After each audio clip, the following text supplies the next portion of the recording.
Katabasis, Katabasis, is it's a journey to the underworld.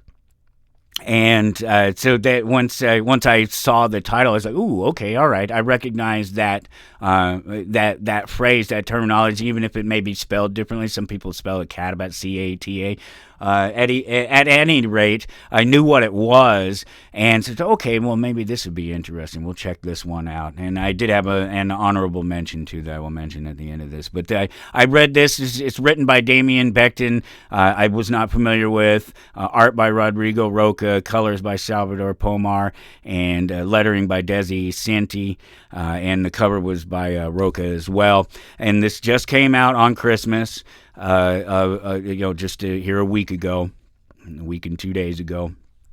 And the tag is, demons can't get into heaven, angels can't get into hell, but Juniper, once the deadliest mercenary on earth, can get with her new can get into heaven or hell with these new supernatural upgrades, and to earn entrance into heaven, Juniper is tasked with saving a soul trapped in the underworld, but first must prove herself worthy of the mission. And that's what she does in this first comic book, and they don't even mention it because they actually saddle her, no spoilers, they do saddle her with a young child, and so we don't know how that's going to go on. She can't get in heaven. She's stuck in purgatory. So the comic book starts out, she's this assassin or secret ops person or whatever for a government agency or something like that, and she's breaking into this facility, searching for a weapon of mass destruction, and ultimately the weapon goes off.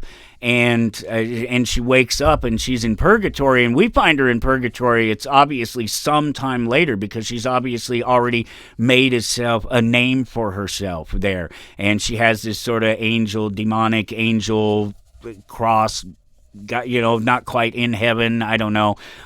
He's a guy. Obviously, if he's hanging around purgatory, he's got some special interest in managing souls and rifts and things like that, I suppose.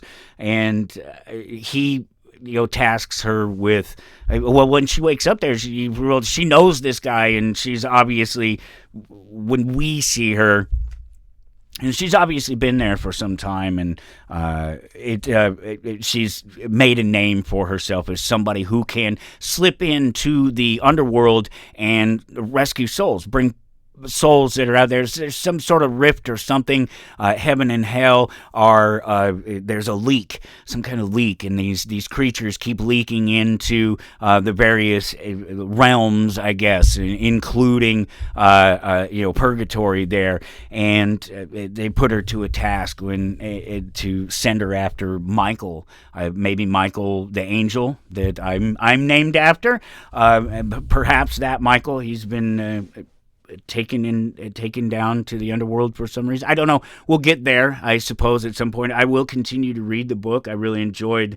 No spoilers. There's a great little spoiler at the end. I won't. I could give you the spoiler right at the ending, right in the last page of the book, but it's worth it because it brings up more questions. It draws more questions about, what exactly are we really experiencing here as she's trying to work out some kind of deal to get into heaven from purgatory. It's a good book. I really enjoyed it, and I'm going to pick up the rest of the series, and I'll let you know as I read through it if it holds out to